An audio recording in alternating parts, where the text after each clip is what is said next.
You are listening to The Vocal Technologist. Spoken tech for your ears. Welcome back to The Vocal Technologist. We've got a stack of insights to get through today, covering everything from digital trends, some clever tactics, user behavior, and yeah, some cutting-edge tech too. Lots to unpack. Exactly. We'll skip the fluff, get right to what matters. Okay, let's jump in. So, first up, this whole digital landscape thing. Google's search lead recently kind of pushed back on the idea that AI is just killing search clicks. Oh yeah, what's their take? Well, they're saying it's not really shrinking traffic, but more like concentrating it, creating specific winners. Okay. And the prime example they give is Reddit. Apparently, they saw a 21% jump in daily active users right after partnering with Google. Wow, 21% is significant. It really is. And, speaking of growth, look at Pinterest. They just hit 578 million monthly users in Q2. But here's the kicker. The 8 million new users, all from outside the U.S. and Europe. So pure international growth driving it.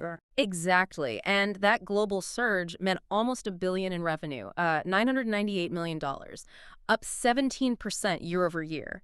Mostly Gen Z and better shopping tools doing the work, even while the U.S. and Europe numbers were kind of flat. Right. And what's fascinating there is, well, how that connects back to the Google point, Yeah.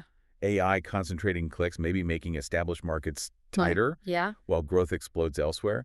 It really signals that platforms have to adapt to AI, and brands, well, they really need to think globally now, understand those different user bases. Definitely. You can't just rely on the old playbook, which actually leads nicely into some really interesting practical strategies we found. Okay, like what? Get this. A pet insurance comparison site boosted sales by 30% sales and revenue per visitor just by adding one simple button. 30% from one button. What did it do? It was just a sticky footer button saying back up to plans. That's it. The idea was to stop people having to scroll endlessly back up on mobile. Reducing that friction. Exactly. And what's wild is it got fewer clicks than the standard view plans button, but still drove more sales. Just shows that cognitive load on mobile, right? Less scrolling, more converting. Yeah, that totally makes sense. It's all about making it easier for the user. We see something similar in email marketing, actually. Oh, yeah. Who so? Well, this idea of using a base sending segment, a BSS, you start with your most engaged subscribers, people opening and clicking everything. Right, the super fans. Exactly. Yeah. Send to them first, then gradually, like over 4 weeks, you slowly widen the criteria. And brands doing this are seeing like 20–30% lifts in opens and clicks. Wow. Because it builds up your sender reputation, you see. Tells the email providers you're legit, so more emails land in the actual inbox, not spam or promotions. It's all about trust and smoothness. So smoothing out those little bumps in the user journey pays off big time.